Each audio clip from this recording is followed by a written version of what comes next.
Guys, I'm done with my workouts. So, tatlong different exercise yan. Yung 100 times. Tapos yung isa, umabot lang ng 80 yata. 80 yata. Pinantok na ako agad. 80 yata yung last na exercise na gawa ko. Last week of April na ngayon, which is Sunday, April 26.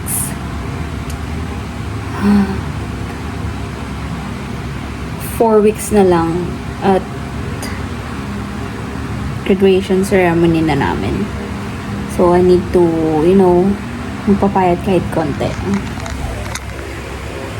But I think pumayat naman ako because hindi ganun masyado yung kain ko this past few months dahil wala ang parentals na magluluto for us.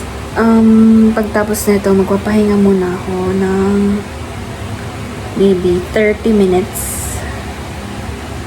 Mawala lang yung pawis ko. And then mag-wash ako. Then kukunin ko na yung mga sinampay para may lagay ko na sa taas. And then magpapalit ako ng mga bed sheets sa kwarto if ever na pupunta sila tita dito. Yeah.